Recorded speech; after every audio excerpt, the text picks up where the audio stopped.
Bobby Henderson's weathered hands froze on the steel trap's release mechanism, his heart hammering against his ribs as 5 lionesses formed a protective circle around him.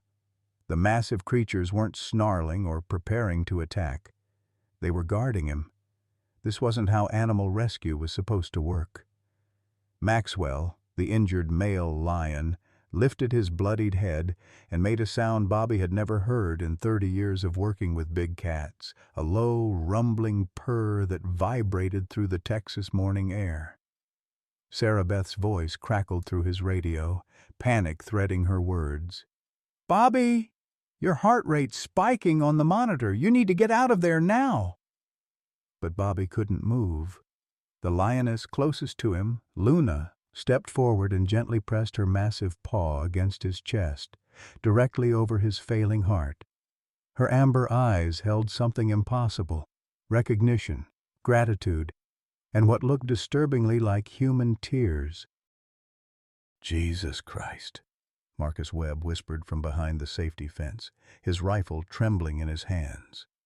What kind of bond had formed between this dying old man and these wild predators? And why did Bobby feel like Maxwell was trying to tell him something that could change everything? Leave a like and share your thoughts in the comments along with the city you're watching from now. Let's continue with the story. 3 months earlier, Bobby Henderson had buried his wife of 45 years under the sprawling oak tree behind their modest ranch house in the Texas Hill Country. Martha's final words still echoed in his mind every morning when he woke up in their empty bed. "Promise me, Bobby. When I'm gone, you'll find something to live for. You've got too much love left to give." At 67, Bobby felt like he'd already lived too long. His calloused hands, once steady enough to rebuild a Detroit diesel engine blindfolded, now shook when he tried to open his prescription bottles. The heart medication cost more than his monthly Social Security check, and he'd been rationing the pills for weeks. What was the point of extending a life that felt hollow without Martha's laughter filling their kitchen every morning? The Big Cat Ranch sat on 200 acres of rolling Texas prairie, home to rescued lions, tigers, and leopards that had nowhere else to go. Marcus Webb, the ranch director, had offered Bobby volunteer work after Martha's funeral, partly out of kindness, partly because they desperately needed help they couldn't afford to pay for. The ranch was bleeding money, struggling to feed and care for 37 big cats while donations dwindled and veterinary bills mounted. Bobby found unexpected comfort in the daily routine of maintenance work. Fixing broken fences, repairing water systems, and cleaning enclosures gave his hands something to do while his heart slowly mended. The cats seemed to sense his grief, especially Maxwell, a magnificent African lion who'd been rescued from a bankrupt circus 3 years ago. The big male would often approach the fence when Bobby worked nearby, watching him with intelligent amber eyes that reminded Bobby of Martha's gentle gaze. Eleanor Thompson owned the ranch, though most folks around Fredericksburg knew her better as the Steel Magnolia who'd made millions in oil and gas before her world collapsed. At 72, she carried herself with the rigid posture of someone holding back an ocean of pain. Her grandson Jamie had been killed in Afghanistan 3 years ago, the same week Maxwell arrived at the ranch.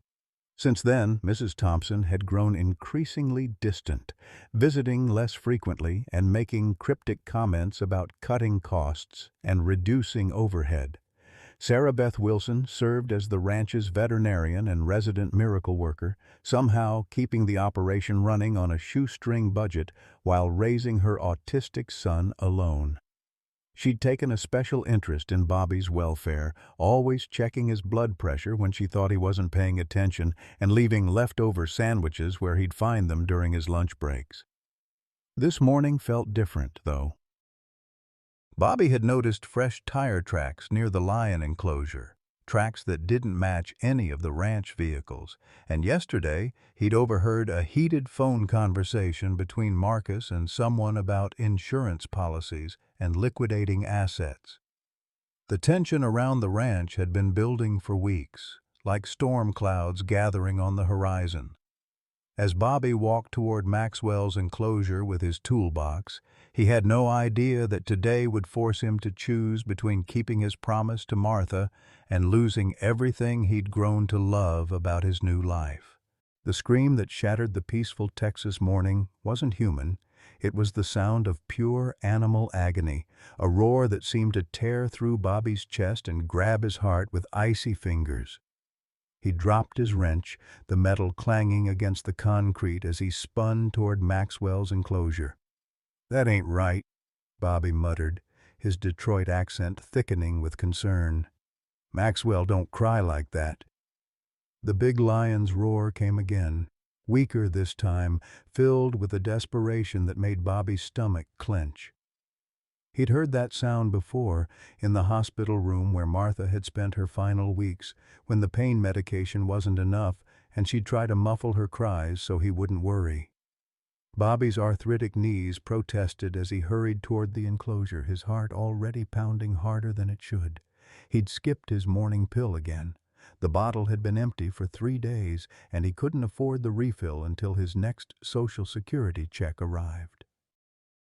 The crushing sensation in his chest was becoming familiar, like an old enemy he'd learned to live with. As he rounded the corner of the main building, the sight that greeted him stopped him cold. Maxwell lay on his side near the center of the enclosure, his powerful hind leg caught in the steel jaws of a trap that gleamed with fresh oil and modern engineering. This wasn't some rusty old contraption left by careless hunters. This trap was new, expensive, and positioned with surgical precision along Maxwell's favorite walking path. Blood had pooled beneath the lion's leg, dark against the sandy ground. Maxwell's magnificent mane, usually full and golden in the morning sun, was matted with dirt and sweat. But what broke Bobby's heart was the sound the great cat made when he tried to move, a whimper so human it could have come from a child calling for his mother. "Jesus Christ," Bobby whispered, fumbling for his cell phone with shaking hands. What kind of monster would do this? But before he could dial 911, movement caught his eye. 5 lionesses emerged from the shade of the oak trees where they'd been resting: Luna, Stella, Grace, Hope, and Faith. Bobby had helped name them all, spending hours observing their distinct personalities during his volunteer shifts.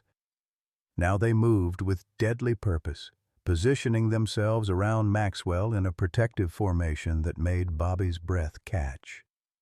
Luna, the alpha female and Maxwell's mate, approached the injured male with careful steps. She lowered her massive head and began gently licking the blood from his wounds, her rough tongue working with the tenderness of a nurse. The other 4 lionesses faced outward, scanning for threats, their muscles coiled like loaded springs. Bobby's hands trembled as he dialed 911. The phone rang twice before a bored dispatcher answered. 911, what's your emergency? This is Bobby Henderson at Big Cat Ranch on County Road 144. We got a lion caught in a trap bleeding bad. We need help right now. Sir, is this on private property? Well, yeah, but I'm sorry, Mr. Henderson. Private exotic animal facilities fall under different jurisdiction. You'll need to contact the property owner for permission before we can dispatch units. The line went dead. Bobby stared at his phone in disbelief. Are you kidding me? His radio crackled to life. Sarah Beth's voice, tight with concern. Bobby, I'm seeing Maxwell's stress indicators spiking on the monitoring system. What's his status? Bobby keyed the radio, his voice rough with emotion. Sarah Beth, honey, you need to get out here right now. Maxwell's caught in some kind of steel trap and he's losing blood fast. On my way. Don't approach the enclosure, Bobby. If he's injured and panicked, too late for that, Bobby muttered, watching as Maxwell lifted his head and looked directly at him. The lion's eyes held an intelligence that always reminded Bobby of Martha's gentle gaze, and right now they seemed to be pleading for help. Sarah Beth's voice crackled through the radio again. Bobby, Maxwell's losing too much blood. Based on the readings I'm getting, if we don't act in the next 30 minutes, we're going to lose him. 30 minutes. Bobby looked at his empty pill bottle, felt the familiar pressure building in his chest, and thought about Martha's final request. She'd asked him to find something to live for, something worth the love he had left to give. As he watched Luna continue her vigil over her injured mate, as he saw the other lionesses maintaining their protective circle with the dedication of soldiers, Bobby realized he was looking at a family that needed him. "Hold on, Maxwell," he whispered, approaching the fence. "Old Bobby's gonna figure this out." But as he reached for the gate latch, the sound of an approaching vehicle made him freeze. A pickup truck was heading down the ranch road, moving fast and kicking up a cloud of dust. Someone was coming, and Bobby had a sinking feeling they weren't here to help. The pickup truck's engine cut off with a mechanical sigh, and Marcus Webb stepped out, his face pale and drawn like a man who hadn't slept in weeks. Bobby had known Marcus for 3 months now, but he'd never seen the ranch director look so beaten down. Marcus's usual confident stride was replaced by the uncertain gait of someone carrying an unbearable weight. "Bobby, step away from the fence," Marcus called out, his voice strained. This situation is more complicated than you realize." Bobby's weathered hands tightened on the chain-link fence as he studied Marcus's expression. Something was wrong, terribly wrong. "Marcus, what the hell is going on here? Maxwell's dying and you're acting like you don't want me to help him." Marcus approached slowly, his boots scuffing against the gravel. In his right hand he carried a leather folder thick with documents. His left hand kept opening and closing, a nervous tick Bobby had never noticed before. "Bobby, I need you to understand something. That trap, I put it there." The words hit Bobby like a physical blow. He staggered backward, his heart hammering against his ribs so hard he could feel his pulse in his temples. "You what?" "I set the trap," Marcus repeated, his voice barely above a whisper. "God help me, I set it for Maxwell specifically." Bobby's vision blurred at the edges. This was the man he'd worked alongside for months, the man who'd spoken so passionately about wildlife conservation, who'd shown such genuine care for every animal at the ranch. "Why?" The word came out as a croak. Marcus dropped the leather folder, and documents scattered across the ground. Veterinary bills, insurance forms, and what looked like bank statements. "My daughter, Emma, she's 15, Bobby, 15 years old, and she needs surgery that our insurance won't cover. The doctors say without it she might not make it to her 16th birthday." Bobby saw the tears starting in Marcus's eyes, but his own anger was building like a wildfire. "So you decided to murder Maxwell? That's your solution?" "It's not murder if it's euthanasia," Marcus said, the words sounding rehearsed, like he'd been practicing this justification. "The insurance policy on the big cats. If we lose one due to accidental injury, the payout is $300,000, enough for Emma's surgery, enough to keep this place running for another year." The crushing pain in Bobby's chest intensified, but now it had nothing to do with his heart condition. "You're talking about insurance fraud, about killing an innocent animal for money. You don't understand." Marcus's voice cracked, and he gestured wildly at the scattered papers. "Look at these bills, Bobby. We're 6 months behind on everything. The power company's threatening to cut us off next week.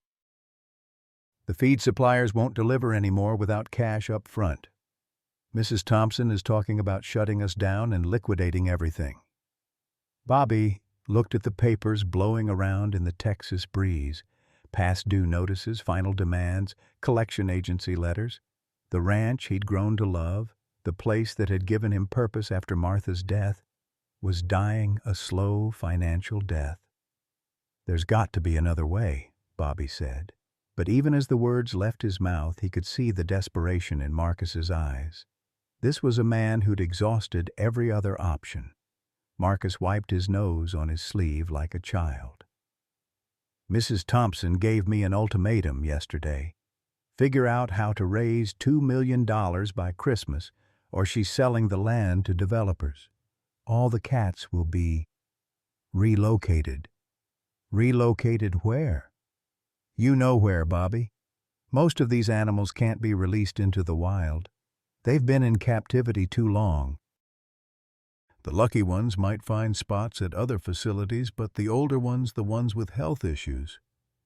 Marcus's voice trailed off. Bobby understood. In the world of exotic animal rescue, relocated was often a euphemism for euthanasia. Maxwell, at 15 years old with arthritis in his joints, would likely be among the first to be put down. So you thought you'd beat them to it? Bobby's voice was harsh with disgust. Kill Maxwell now, collect the insurance money, and buy yourself some time? It's not like that, Marcus protested.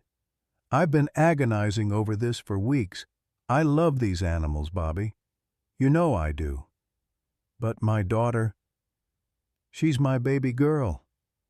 I can't let her die because I'm too proud to make hard choices. The radio on Bobby's belt crackled to life. Sarah Beth's voice was tight with concern. Bobby, Maxwell's vital signs are deteriorating rapidly. Blood pressure's dropping, heart rate's irregular. We're looking at maybe 20 minutes before we lose him. 20 minutes. Bobby looked at Maxwell, still trapped and bleeding while his lioness family maintained their vigil. Then he looked at Marcus, this broken man who'd been pushed into an impossible corner by circumstances beyond his control. There's something else, Marcus said quietly. Mrs. Thompson. She's not just threatened to close the ranch. She specifically asked me to start with Maxwell. Said it would be easier on everyone if he went first. Why Maxwell specifically? Marcus picked up one of the scattered photographs, a picture of a young man in military fatigues standing next to a much younger Maxwell. That's her grandson, Jamie. He died in Afghanistan 3 years ago. Maxwell was his favorite, and Mrs. Thompson can't stand to look at him anymore. Says it's too painful. Bobby felt something cold settle in his stomach. So this isn't just about the money. She wants Maxwell dead because he reminds her of her grandson. The insurance money is real, Marcus insisted. But yeah, Mrs. Thompson sees this as killing 2 birds with 1 stone. Reduce the number of animals we have to care for and eliminate a source of her grief. The sound of another vehicle approaching made both men look up. A black Bentley was turning into the ranch driveway, moving with the stately precision of money and power. Speak of the devil, Marcus muttered. As Eleanor Thompson's car approached, Bobby realized he was standing at a crossroads that would define not just his remaining years, but the fate of every animal at the ranch. In his pocket, his phone buzzed with a text message that would change everything, but he was too focused on the approaching car to notice it. Eleanor Thompson stepped out of her Bentley with the calculated grace of a woman who had spent 7 decades commanding rooms and intimidating boardrooms. At 72, she still carried herself like the oil heiress she'd been born to be, but Bobby noticed something different in her posture today. A slight tremor in her hands, a hesitation in her step that spoke of inner turmoil. She wore a black Chanel suit that probably cost more than Bobby's monthly Social Security check, but her usually perfect silver hair showed signs of distress, as if she'd been running her fingers through it. Her pale blue eyes, which Marcus had once described as sharp enough to cut glass, looked red-rimmed and exhausted. Mrs. Thompson, Marcus said, his voice carefully neutral. I wasn't expecting you today. Eleanor's gaze swept over the scene. Marcus with his scattered paperwork, Bobby standing defiantly by the fence, and Maxwell's distant roars of pain echoing across the ranch. Her jaw tightened almost imperceptibly. I came to check on the progress of our situation, she said, her cultured Dallas accent making the words sound like a business transaction. I trust everything is proceeding according to our discussion? Bobby stepped forward, his hands clenched into fists despite the growing pain in his chest. Ma'am, with all due respect, if you're talking about what I think you're talking about, then we got a problem. Eleanor's cold gaze settled on him with the weight of inherited authority. Mr. Henderson, isn't it? The volunteer maintenance worker? I'm afraid this matter doesn't concern you. The hell it doesn't, Bobby shot back, his Detroit blue-collar roots showing through his carefully maintained Texas politeness. That lion in there is dying because of a trap someone set, and Marcus here just confessed he did it on your orders. For a moment, Eleanor's composed mask slipped, revealing something raw and vulnerable underneath. She glanced toward Maxwell's enclosure, where the lion's roars had grown weaker, more desperate. The sound seemed to hit her like a physical blow, and she swayed slightly before catching herself. "You don't understand," she whispered, her voice losing its commanding edge. "You couldn't possibly understand."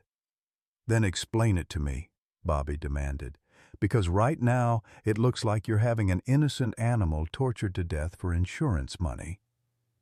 Eleanor's laugh was bitter and broken.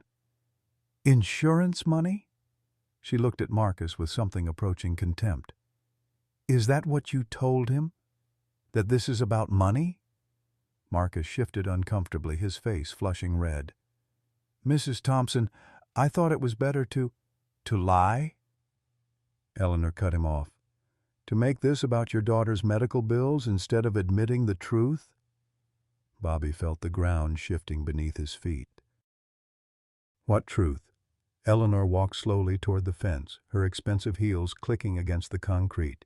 When she reached the chain-link barrier, she gripped it with both hands, her knuckles turning white. Maxwell's latest roar seemed to break something inside her, and tears began streaming down her carefully made-up face. "That lion," she said, her voice barely audible, "belonged to my grandson, Jamie Thompson, the most beautiful boy who ever lived, who died in a God-forsaken desert on the other side of the world 3 years ago." Bobby felt his anger begin to shift into something else, a recognition of pain so deep it resonated with his own grief over Martha.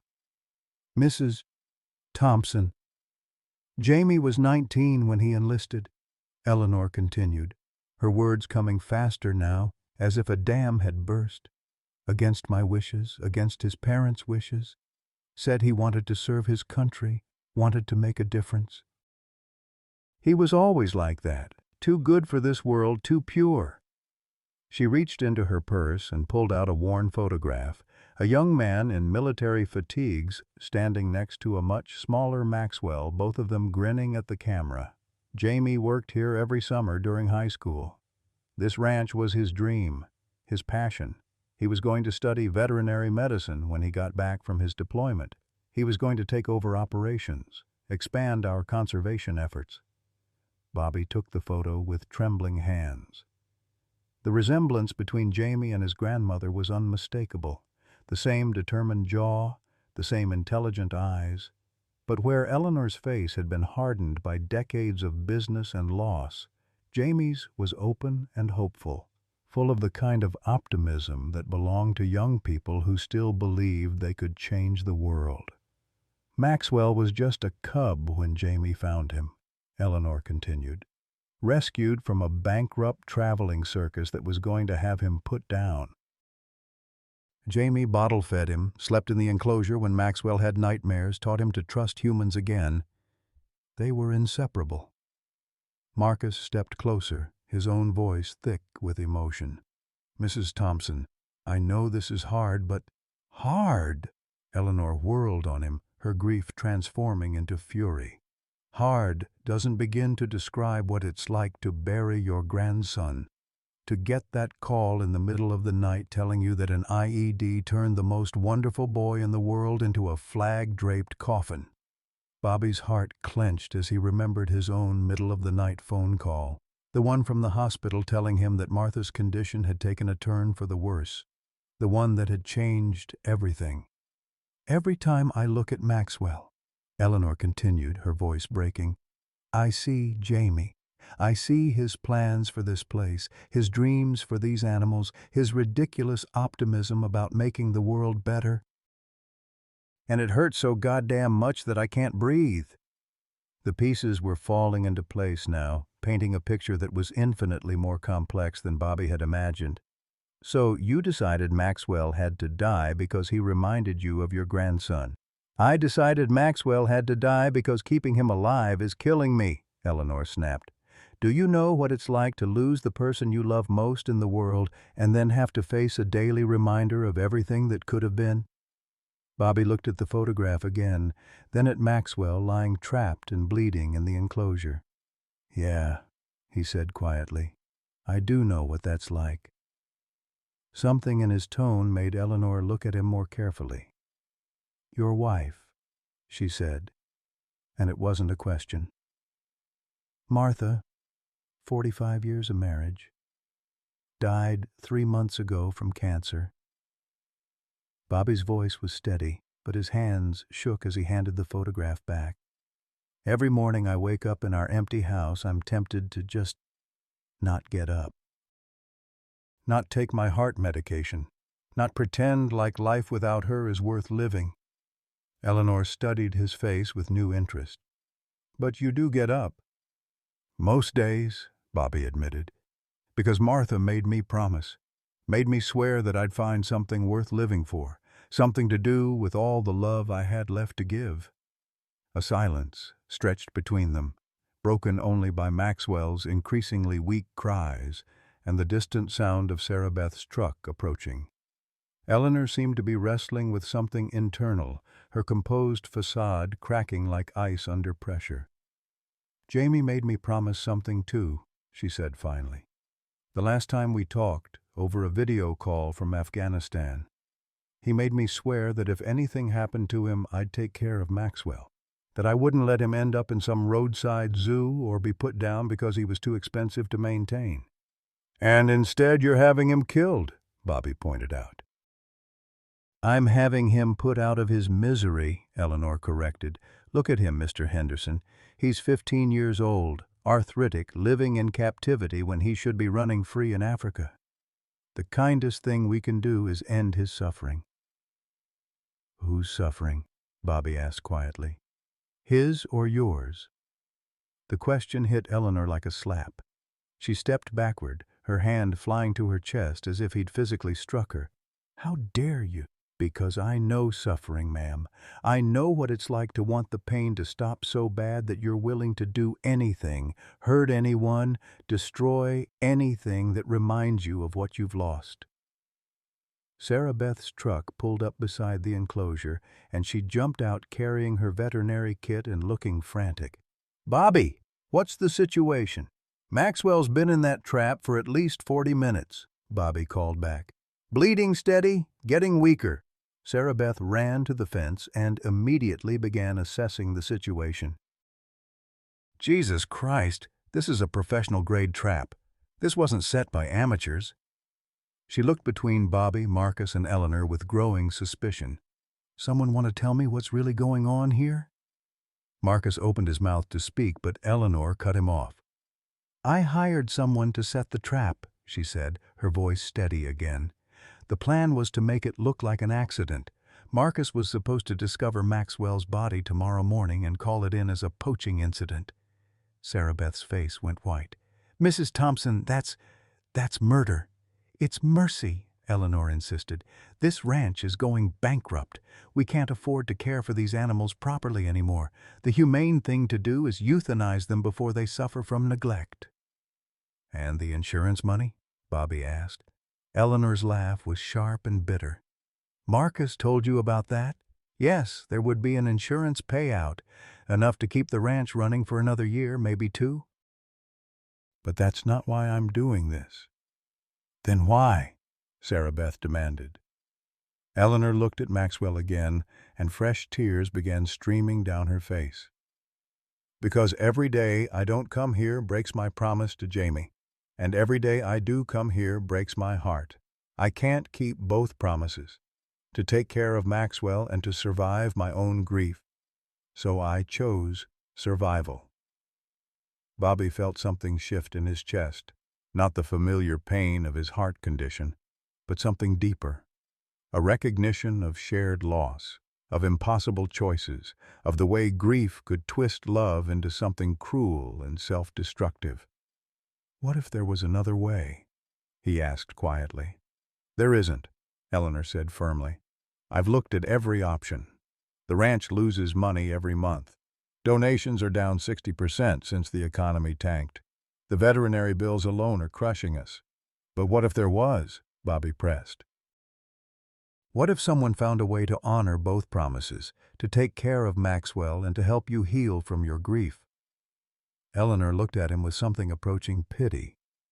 Mr. Henderson, I appreciate your optimism, but some problems don't have solutions. Some losses are too great to overcome. Bobby thought about Martha's final words, about the promise he'd made, and the way working at the ranch had slowly begun to fill the hollow spaces in his chest. He thought about Maxwell's intelligent eyes and the loyalty of the 5 lionesses who refused to abandon their mate. He thought about second chances and the way love sometimes required letting go. Maybe you're right, he said finally, but we won't know unless we try. And right now, Maxwell's dying while we stand here talking. Whatever we're going to do, we need to do it now. Sarah Beth keyed her radio. I'm calling for emergency backup. We need a crane to lift that trap and a full surgical team standing by. No, Eleanor said sharply. No outside interference. This situation needs to be contained. Like hell, Bobby said, reaching for the gate latch. I'm going in there. Bobby, don't! Marcus grabbed his arm. Those lionesses will tear you apart if you get between them and Maxwell. Bobby looked at Luna and the other 4 lionesses, still maintaining their protective circle around their injured mate. No, he said with quiet certainty. They won't. And with that he opened the gate and stepped into the enclosure. The moment Bobby stepped through the gate, the world seemed to hold its breath. Luna, the alpha lioness, turned her massive head toward him, her amber eyes reflecting something that made his heart skip, not aggression, but what looked almost like relief. The 4 other lionesses remained in position around Maxwell, but their tense muscles relaxed slightly, as if they recognized him as an ally rather than a threat. Bobby, what the hell are you doing? Marcus shouted from behind the fence, his voice cracking with panic. Get out of there before they kill you! But Bobby was already moving forward, his weathered hands raised in a gesture of peace, speaking in the low, soothing tone he'd used with frightened horses back in Detroit. Easy, girls. Easy now. Old Bobby's here to help your man. Maxwell raised his magnificent head at the sound of Bobby's voice, and the sound that emerged from the great cat's throat was unlike anything Bobby had ever heard, a deep, rumbling vocalization that was part roar, part whimper, and entirely heartbreaking. It was the sound of an intelligent creature calling for help from the one human he trusted. I hear you, big guy, Bobby murmured, dropping to his knees beside the trap. I'm going to get you out of this mess, I promise. The steel trap was a masterpiece of cruel engineering, designed to hold without killing immediately. Bobby's experienced mechanic's eye could see exactly how it worked, spring-loaded jaws with serrated edges that would clamp tighter if the victim struggled. Maxwell's powerful hind leg was caught just above the ankle, and the blood loss was steady but not immediately fatal. Someone had calculated this trap to cause maximum suffering while keeping the animal alive long enough for a discovery. You bastards, Bobby whispered, his hands trembling as he examined the release mechanism. This thing's designed to torture him. Behind the fence, Sarah Beth was frantically setting up her medical equipment. Bobby, I need you to be very careful with that release. If you trigger it wrong, it could sever his tendon completely. Eleanor Thompson stood frozen at the fence, her face pale as she watched Bobby work. He's going to get himself killed, she said, but her voice lacked conviction. Something about the scene, This old man risking everything for an animal that wasn't even his seemed to be affecting her deeply. Luna approached Bobby slowly, her massive paws making no sound on the dusty ground. When she was close enough that he could feel her breath on his neck, she did something that made Marcus gasp audibly. She pressed her forehead gently against Bobby's shoulder and began to purr. The sound was like rolling thunder, a vibration that seemed to resonate through Bobby's entire body. It was a sound of trust, of gratitude, of communication beyond words. The other lionesses moved closer, forming a protective circle around both Bobby and Maxwell, their eyes scanning the perimeter for threats. "Jesus Christ," Marcus breathed. "I've never seen anything like this. They're protecting him." Bobby's heart was pounding so hard he could feel it in his temples, but not from fear, from a mixture of adrenaline and something he hadn't felt since Martha's death. Purpose. This was what she'd been talking about, what she'd made him promise to find. Not just something to live for, but something worth dying for. The trap's release mechanism was more complex than it had appeared from a distance. Bobby could see that it required simultaneous pressure on 3 different points to prevent accidental opening. His arthritic fingers struggled with the precise movements required, and sweat was pouring down his face despite the cool morning air. "Take your time, Bobby," Sarah Beth called out. "Maxwell's vitals are stabilizing. Having you there seems to be calming him." But Bobby could feel his own vitals destabilizing. The crushing pain in his chest was getting worse, and his vision was starting to blur at the edges. He'd been without his heart medication for 3 days now, and the stress of the situation was pushing his cardiovascular system beyond its limits. "Come on, you piece of garbage," he muttered to the trap, forcing his shaking hands to maintain steady pressure on the release points. "Open up and let this boy go." Maxwell seemed to sense Bobby's distress. The great lion turned his head and made a sound Bobby had never heard before, a soft, almost musical vocalization that reminded him of the way Martha used to hum when she was worried about him. It was as if Maxwell was trying to comfort his rescuer. "That's not normal," Marcus said, his voice filled with wonder. "Lions don't make sounds like that. It's like he's talking to Bobby." Eleanor gripped the fence with white knuckles, tears streaming down her face. "Jamie," she whispered. "Oh God, Jamie, what are you trying to tell me?" The first release point clicked open with a metallic snap that echoed across the ranch. Maxwell's body tensed slightly, but he remained still, somehow understanding that movement could make things worse. Luna pressed closer to Bobby, her purring intensifying as if she were trying to lend him strength. "1 down, 2 to go," Bobby said through gritted teeth. The pain in his chest was becoming unbearable, radiating down his left arm and up into his jaw. He recognized the symptoms. He was having a heart attack. But Maxwell was so close to freedom, and Bobby couldn't stop now. The second release point proved even more stubborn than the first. Bobby's fingers were slippery with sweat and beginning to lose sensation, but he forced himself to maintain the precise pressure required. Behind him, he could hear Eleanor talking quietly to Marcus, her voice thick with emotion. "Jamie loved that old man," she was saying. Even though they only worked together for a few months before he deployed, Jamie talked about Bobby constantly in his letters. Said Bobby reminded him of his grandfather, tough as nails on the outside but soft as butter when it came to taking care of things. Bobby blinked in surprise. "Jamie knew me?" "Of course he knew you," Eleanor called out. "You worked here together the summer before he enlisted. You taught him how to repair the water systems, how to maintain the enclosures. He said you were the best teacher he ever had."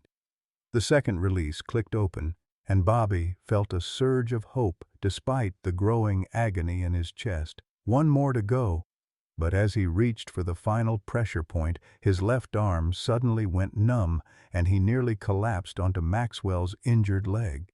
Luna immediately steadied him with her massive body, allowing him to lean against her warm flank while he fought to stay conscious. The lioness looked directly into his eyes, and Bobby could swear he saw intelligence there, an understanding of what he was trying to do, and a determination to help him succeed. "Bobby!" Sarah Beth's voice was sharp with concern. "Your vitals are spiking dangerously. You need to get out of there and let me treat you." "Not until Maxwell's free," Bobby gasped, forcing his good hand to find the final release point. The mechanism was stiff with dried blood and dirt, and his failing strength made it almost impossible to generate the necessary pressure. But then something miraculous happened. Grace, one of the younger lionesses, approached the trap from the opposite side and carefully placed her paw on a section of the mechanism that Bobby couldn't reach. The additional pressure was exactly what was needed to complete the release sequence. The trap opened with a satisfying clank, and Maxwell's leg was suddenly free. The great lion immediately tried to stand, stumbling slightly as feeling returned to his injured limb. But instead of moving away to safety, he turned to Bobby and did something that brought tears to everyone's eyes. He gently pressed his massive head against Bobby's chest, directly over his failing heart, and began to purr. The vibration was different this time, deeper and more resonant, almost like a healing frequency. Bobby felt some of the crushing pain in his chest begin to ease, and his breathing became slightly easier. It was as if Maxwell was trying to return the gift of life that Bobby had just given him. "That's impossible," Sarah Beth whispered, checking her monitoring equipment. "Bobby's heart rate is actually stabilizing." Eleanor stepped closer to the fence, her face transformed by wonder. "Jamie," she breathed, "you're still here, aren't you? You're still taking care of everyone." But Bobby's moment of relief was short-lived. The exertion and stress had pushed his cardiovascular system beyond its breaking point, and he could feel consciousness slipping away. As he began to collapse, Luna and Maxwell moved together to catch him, their powerful bodies forming a living cushion to break his fall. The last thing Bobby saw before the darkness claimed him was Eleanor Thompson opening the gate and running toward him, her expensive heels forgotten, her composed mask completely abandoned. For the first time since he'd known her, she looked like what she truly was, a grandmother desperate to save the people she loved. "Hold on, Bobby," she called out, her voice breaking. "Don't you dare die on me now. We've got too much work to do." The world came back to Bobby in fragments, the antiseptic smell of a hospital room, the steady beeping of monitors, and the unfamiliar sensation of an oxygen mask covering his face. His chest felt like someone had parked a freight train on it, and every breath required conscious effort. Through the fog of medication and pain, he could hear voices arguing in the hallway outside his room. "The man nearly died, saving that animal," a woman's voice was saying. "Sarah Beth," he realized. "How can you even think about pursuing this now?" "Because contracts are contracts," came Eleanor Thompson's cold reply, though her voice sounded strained. "The ranch is still losing money, Mr. Henderson's heroics notwithstanding. We can't let sentiment cloud our business judgment." Bobby tried to sit up, but the movement sent lightning bolts of pain through his chest. A nurse appeared immediately, a young woman with kind eyes who gently pressed him back against the pillows. "Easy there, Mr. Henderson," she said softly. "You've had a massive heart attack. You're lucky to be alive." "Maxwell," Bobby croaked through the oxygen mask. "Is Maxwell—" "The lion is fine," the nurse assured him. "Dr. Wilson performed surgery on his leg yesterday. He's going to make a full recovery." "Yesterday?" Bobby blinked in confusion. "How long have I been here?" "3 days," the nurse replied, checking his IV drip. "You were in a coma. We weren't sure you were going to make it." 3 days. As consciousness fully returned, so did the crushing weight of reality. The ranch was still in financial trouble. Eleanor was still planning to shut it down. And judging by the heated conversation in the hallway, his near-death experience hadn't changed anything fundamental about their situation. The door opened, and Marcus Webb entered, looking like he'd aged a decade in 3 days. His clothes were wrinkled, his hair unkempt, and his eyes held the hollow look of a man who'd been wrestling with his conscience and losing. "Bobby," Marcus said, his voice thick with emotion. "Thank God you're awake. We thought we'd lost you." "Takes more than a heart attack to kill an old Detroit mechanic," Bobby managed, though his voice was weak. "How's Maxwell really doing?" Marcus pulled a chair closer to the bed. "Sarah Beth did an amazing job with the surgery. The trap damaged some muscle and tendon, but there was no permanent injury. He'll have a slight limp, but he's already moving around and eating normally." "And the Lionesses?" "They haven't left his side," Marcus said with something approaching wonder. "It's the strangest thing, Bobby. They've formed this protective circle around his recovery area, and they won't let anyone else near him except Sarah Beth and the staff. It's like they're still guarding him." Bobby felt a warm flush of relief, but it was quickly replaced by concern as the argument in the hallway grew louder. Eleanor's voice carried clearly through the thin walls. "I don't care how heroic it was. The bottom line hasn't changed.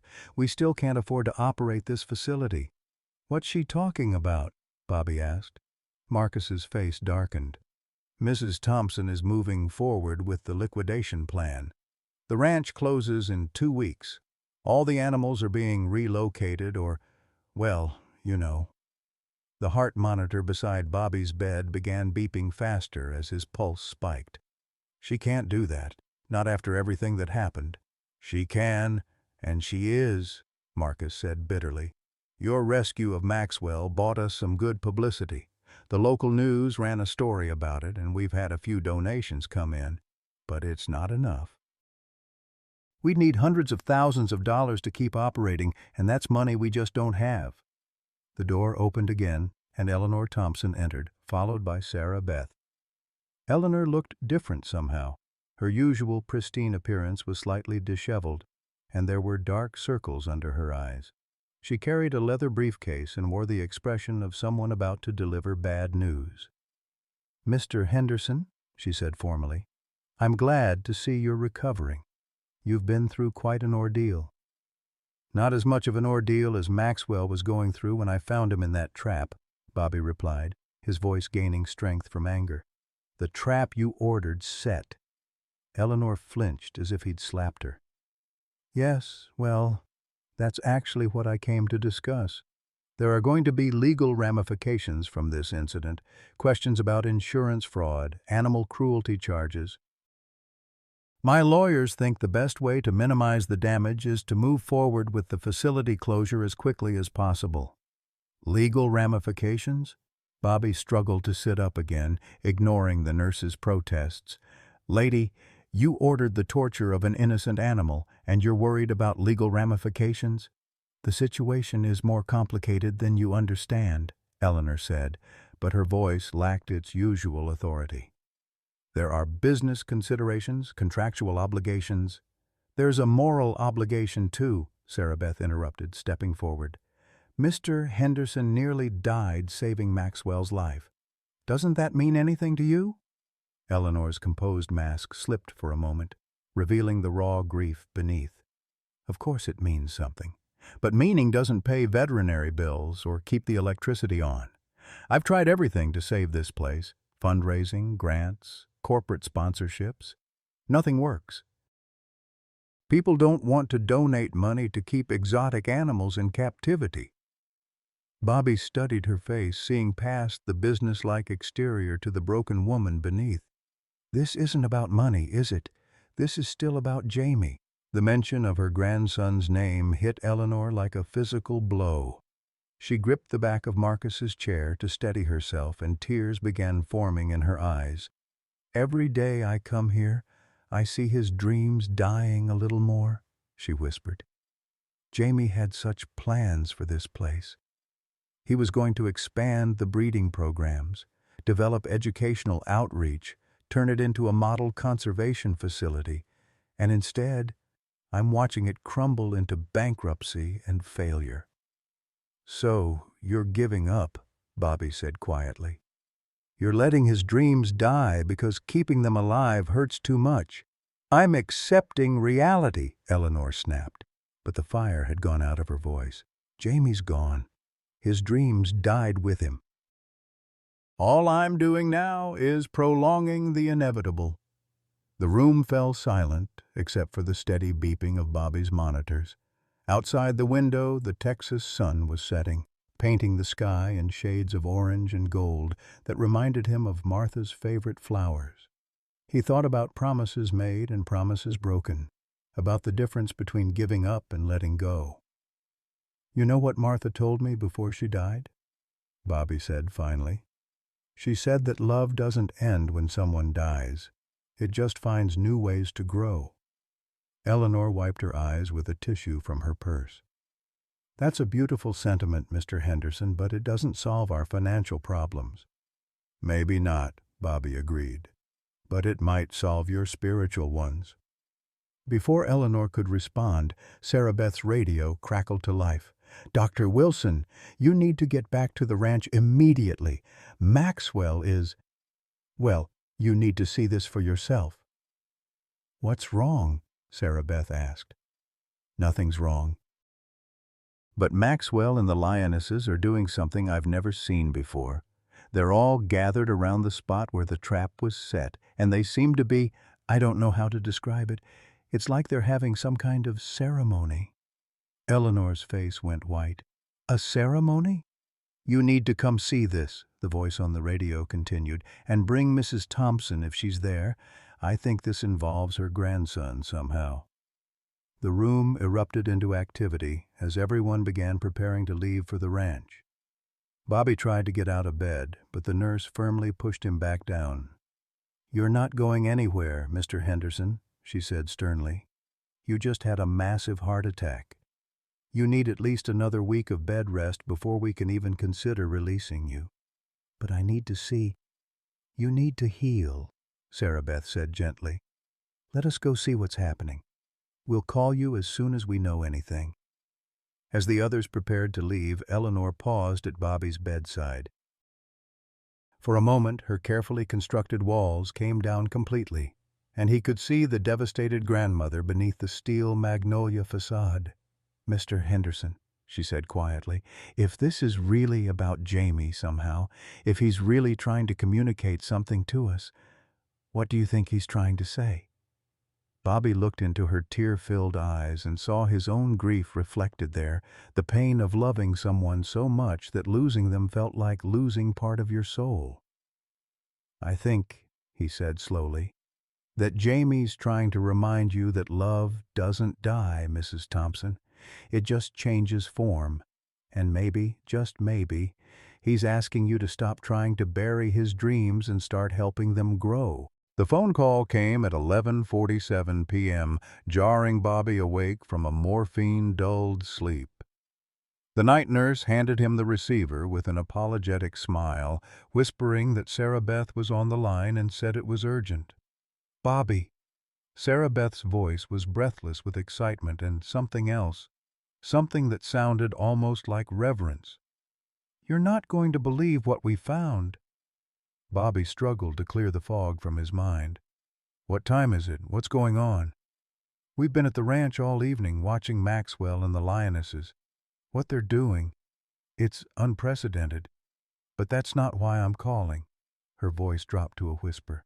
Bobby, we found something hidden in Maxwell's enclosure, something that changes everything. What kind of something? A time capsule, buried under the oak tree where Maxwell likes to rest. It has Jamie's name on it, dated 3 years ago, right before he deployed to Afghanistan. Bobby felt his heart rate spike, and the monitors beside his bed began beeping faster. A time capsule? Eleanor is here with me now. Bobby, she's completely broken down. Whatever's in this capsule, Jamie meant for her to find it. And the way Maxwell led us to it, it was like he knew exactly where it was buried. The implications hit Bobby like a physical blow. Maxwell knew where it was because he watched Jamie bury it.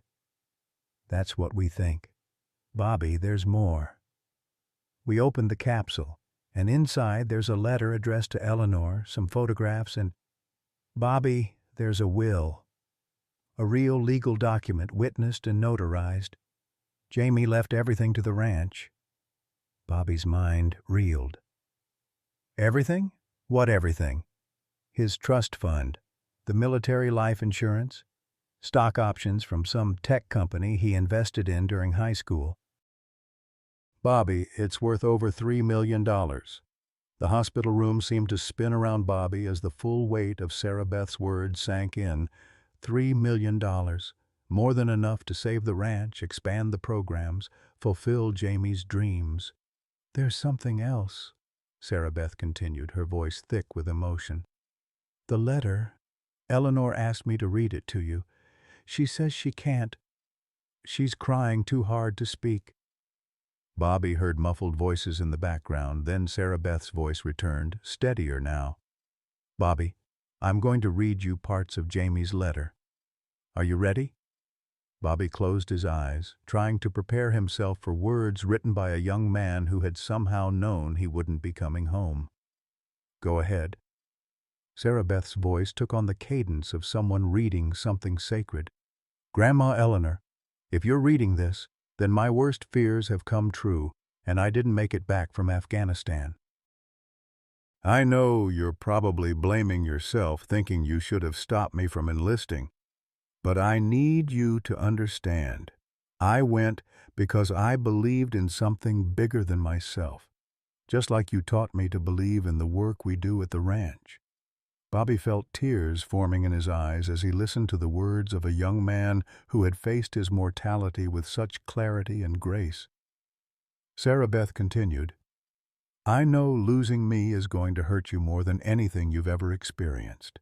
I know you're going to want to shut down the ranch, to close yourself off from anything that reminds you of me. But Grandma, the ranch isn't a reminder of what you lost. It's a promise of what can still be saved. The line went quiet for a moment, and Bobby could hear Eleanor's sobs in the background. When Sarah Beth continued reading, her own voice was shaking. I've arranged for my trust fund and life insurance to go to the ranch, but only under certain conditions. The money can only be accessed if you promise to expand our conservation programs, to hire more staff, and to turn the ranch into the educational center we always talked about. But most importantly, you have to promise me something else. What? Bobby asked, though he wasn't sure if he was asking Sarah Beth or Jamie's ghost. You have to promise me that you won't let my death destroy your capacity for love. The animals at the ranch need you, Grandma. But more than that, you need them. They're going to teach you something I never had the chance to learn, that love doesn't end with death. It just finds new forms. Take care of Maxwell especially. He's going to miss me, and he's going to need someone to help him understand that love can survive even the greatest losses. Bobby felt something break open in his chest, not the crushing pain of his heart attack, but something deeper and more profound. A dam of grief and resistance that had been holding back hope for 3 months. Jesus, he whispered. Sarah Beth's voice was barely audible now. There's more, Bobby. Jamie mentions you specifically. Me? Tell Bobby Henderson that he taught me the most important lesson of my life, that real strength isn't about being tough enough to avoid getting hurt. It's about being brave enough to keep caring even after your heart gets broken. If something happens to me, I know Bobby will understand what needs to be done. He's lost people he loved, but he never stopped loving. Ask him to help you remember how to do the same. The hospital room fell silent, except for the steady beeping of monitors and the distant sounds of night shift activity in the hallway. Bobby lay there, absorbing the weight of a dead soldier's faith in him, of a young man's belief that love could triumph over loss. Bobby, Sarah Beth's voice was gentle. There's something else. Something we discovered about Maxwell's behavior tonight. Bobby wiped his eyes with the back of his hand. What about it? After we found the time capsule, Maxwell did something extraordinary. He led us to 4 other spots around the ranch, places where Jamie had buried smaller capsules for each of the lionesses. They contained treats, toys, little mementos that Jamie had left for them. It was like Maxwell was making sure his family was taken care of, even 3 years after Jamie's death. The full picture was becoming clear now, and it took Bobby's breath away. Jamie had planned for this moment, had somehow known that his death would nearly destroy his grandmother and the ranch he loved. He'd counted on Maxwell to guard his secrets and deliver them at exactly the right moment, when Eleanor's grief had pushed her to the brink of destroying everything Jamie had cared about. "Eleanor wants to talk to you," Sarah Beth said suddenly. "She asked me to put her on the phone." There was a rustle as the phone changed hands, and then Eleanor Thompson's voice came through, raw, broken, but somehow cleaner than Bobby had ever heard it. "Mr. Henderson," she said, her formal address sounding strange after everything they'd been through. "I owe you an apology that I don't have words for. Mrs. Thompson, please, let me say this. I've spent 3 years trying to kill everything that reminded me of Jamie because I thought it would make the pain stop. But tonight, watching Maxwell lead us to those capsules, seeing the way he protected Jamie's gifts for his family, I realized I've been trying to bury love instead of letting it grow." Bobby could hear the tears in her voice, but also something else, a kind of wonder, as if she was discovering something she'd thought was lost forever. "Jamie knew me better than I knew myself," Eleanor continued. "He knew I would try to destroy the ranch out of grief, and he found a way to save it anyway. But more than that, he found a way to save me." "What are you going to do?" Bobby asked. "I'm going to honor my grandson's wishes," Eleanor said, her voice growing stronger. "I'm going to use his money to expand the ranch, to hire more staff, to create the educational programs he dreamed about. But Bobby, I can't do it alone. Jamie specifically asked for your help, and I'm asking too." Bobby felt his heart rate stabilize for the first time since his attack. "What kind of help?" "I want you to be the ranch manager. Full salary, health benefits, your own cottage on the property. But more than that, I want you to help me remember how to love these animals the way Jamie did, the way you do. I want you to teach me what you tried to tell me today, that love doesn't die, it just finds new ways to grow." The offer hung in the air between them, loaded with possibility and hope. Bobby thought about Martha's final request, about finding something worth living for. He thought about Maxwell's trust and the loyalty of the Lionesses. He thought about a young soldier's faith that broken hearts could heal if they were willing to keep caring. "There's one condition," Bobby said finally. "Name it. We do this together, all of us, you, me, Marcus, Sarah Beth. We build something that honors not just Jamie's memory, but everyone we've lost. We make this place a sanctuary for broken hearts, human and animal alike." Eleanor's laugh was watery but genuine. "Mr. Henderson, I think my grandson chose his advocate very well." As Bobby hung up the phone, he felt something he hadn't experienced since Martha's death. The sensation of a future opening up before him, bright with possibility. Outside his hospital window, the first light of dawn was beginning to touch the Texas sky, and somewhere out there, Maxwell and his lioness family were keeping watch over a dream that had survived death itself. The nurse appeared to check his vitals, and her eyebrows raised in surprise. "Mr. Henderson, your numbers look better than they have since you arrived. Whatever that phone call was about, it seems to have been good medicine." Bobby smiled, thinking about the mysterious ways that love found to perpetuate itself, to grow stronger even in the face of loss. "Yeah," he said softly. "I think it was exactly the medicine I needed." 1 year later, Bobby Henderson sat in the same rocking chair where this story had begun, but everything else had changed beyond recognition. The Big Cat Ranch had been transformed into the Jamie Thompson Center for Human-Animal Healing, a state-of-the-art facility that hosted veterans with PTSD, elderly individuals struggling with grief, and children with autism, all finding comfort and purpose through interaction with rescued big cats. The morning sun painted the rolling Texas hills in shades of gold and amber, and Bobby could hear the familiar sounds of the ranch coming to life. The gentle roar of Maxwell greeting the dawn, the chatter of staff preparing for the day's therapy sessions, and the laughter of children who had learned to speak again through their connection with Luna's cubs. "Morning, Dad," came a voice from behind him, and Bobby turned to see Sarah Beth approaching with 2 steaming cups of coffee. It had taken months of careful conversation and shared grief before Bobby had felt comfortable with her calling him that, but now the word felt as natural as breathing. "Morning, sweetheart," Bobby replied, accepting the coffee gratefully. His hands no longer shook. Proper heart medication and a renewed sense of purpose had done wonders for his health. "How's our boy doing today?" Sarah Beth settled into the chair beside him, her eyes automatically seeking out Maxwell's enclosure.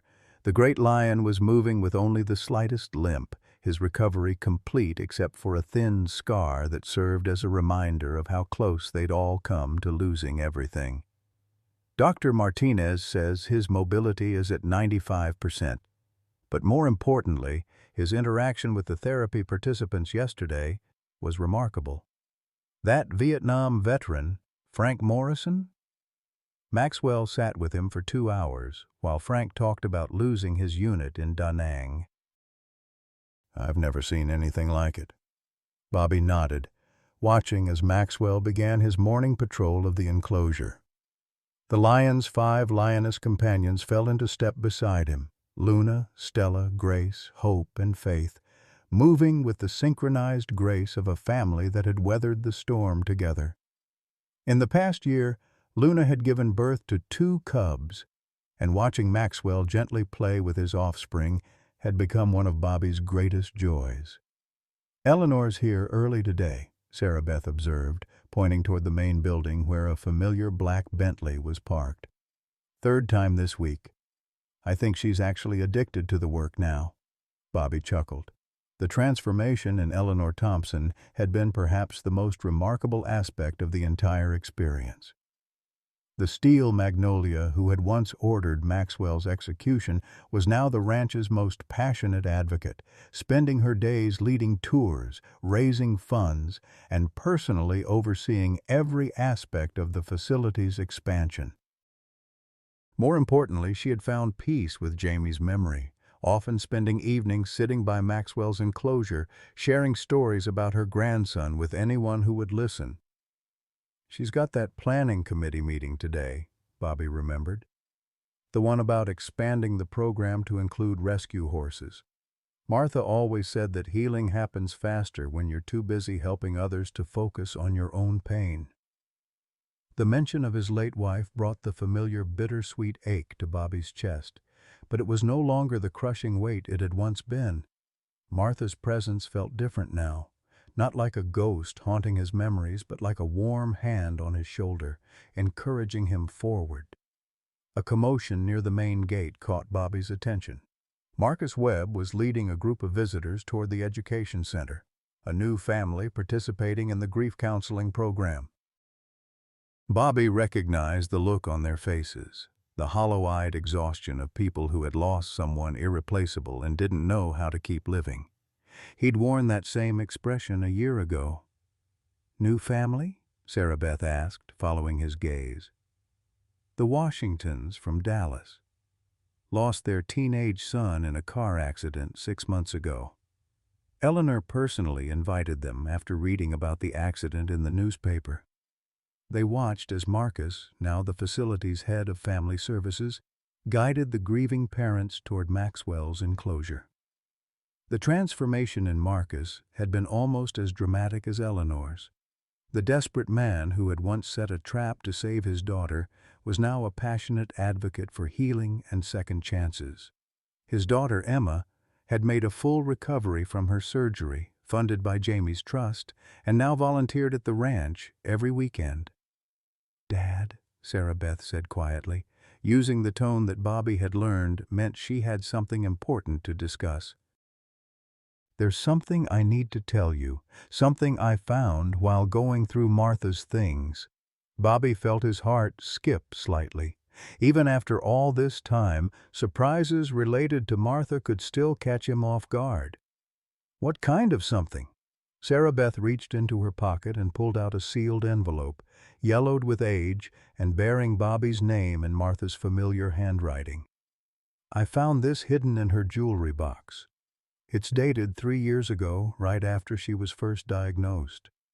Bobby's hands trembled slightly as he accepted the envelope. 3 years ago? But she didn't tell me about the cancer until 18 months later, Sarah Beth finished gently. "Dad, I think Martha knew she was dying long before she told you. And I think she spent that time planning, just like Jamie did." With careful fingers, Bobby opened the envelope and unfolded the letter inside. Martha's handwriting was strong and clear, written before the chemotherapy had weakened her hands. "My dearest Bobby," he read aloud, his voice thick with emotion. "If you're reading this, then my plan worked, and you found your way to the ranch. I know you're probably wondering how I knew you'd end up there, but honey, after 45 years of marriage, I know your heart better than you do. You've always been drawn to broken things that need fixing, and that ranch is going to need you as much as you need it." Bobby paused, his vision blurring with tears. Even in death, Martha had been looking out for him, guiding him toward his purpose. "I've arranged for Sarah Beth to be there when you need her most," the letter continued. "She doesn't know it yet, but she's going to play a crucial role in your healing. Be patient with her, Bobby. She struggled with whether to tell you the truth about who she is, but love has a way of revealing itself when the time is right." Bobby looked at Sarah Beth through his tears. "She knew. Martha knew you'd find me. There's more," Sarah Beth said softly, pointing to the bottom of the page. Bobby continued reading. "I need you to understand something, Bobby. My greatest fear wasn't dying. It was leaving you alone without purpose. But I realize that you're not meant to be alone. You're meant to be a father figure, a protector, a healer. The ranch will give you that chance, but more importantly, Sarah Beth will give you the family you always wanted, but thought we couldn't have." The letter concluded with words that hit Bobby like a gentle benediction. "Love doesn't end when someone dies, my darling. It just finds new forms, new people to care for, new ways to grow. Take care of our daughter, Bobby, and let her take care of you. You both deserve the family you've found in each other." Bobby folded the letter carefully, his heart full of gratitude for a wife who had loved him enough to plan for his happiness even after her death. "She knew," he whispered. "Somehow, she knew it would all work out." A gentle roar from Maxwell's enclosure drew their attention. The great lion was standing at the fence, looking directly at them with those intelligent amber eyes that held so much wisdom. Behind him, the 5 lionesses had gathered, and their newest additions, Luna's cubs, were playing in the morning sunshine. "You know what I think?" Bobby said, standing and walking toward the fence. "I think Jamie and Martha are both still here, in their own way, not as ghosts or spirits, but as love that keeps finding new ways to express itself." As if in response to his words, Maxwell approached the fence and pressed his massive head against Bobby's outstretched hand. The lion's purr rumbled through the morning air, a sound of contentment, of family, of love that had survived even the greatest losses. Eleanor Thompson emerged from the main building, her arms full of blueprints for the new horse therapy barn. She waved at Bobby and Sarah Beth, her face bright with the enthusiasm of someone who had rediscovered her purpose. "Another day in paradise," Bobby murmured, watching his unlikely family go about their work of healing broken hearts and honoring the memory of those they'd lost. The sun climbed higher over the Texas hills, painting everything in warm light, and Bobby Henderson knew with absolute certainty that he had kept his promise to Martha. He had found something worth living for, something beautiful enough to justify all the love he had left to give. At 67, Bobby Henderson thought his story was over when Martha died, leaving him with an empty house and a broken heart. Like many of us who've lost our life partners, he was ready to give up, skipping his heart medication, wondering what the point was of going on alone. But sometimes life has other plans. When Bobby risked everything to save Maxwell, a trapped lion, he discovered something profound. Love doesn't die with our spouses. It transforms, finds new purposes, creates unexpected families. The ranch that became his sanctuary wasn't just about healing animals. It was about healing hearts like his own. Eleanor, who'd lost her grandson, learned that grief shared becomes grief manageable. Sarah Beth found the father she'd never known. And Bobby? He found that at 67, he could still be needed, still matter, still love fiercely. Martha's final gift wasn't her memory. It was showing him that even broken hearts can become sources of strength for others. Sometimes our greatest chapters begin when we think our book is ending. Sometimes the family we need finds us when we're brave enough to keep caring, even when it hurts. Questions for you. What unexpected purpose or new family have you discovered after 50? How has helping others helped heal your own heart during difficult times? Please share your story in the comments below. Your experience might be exactly what someone else needs to hear today.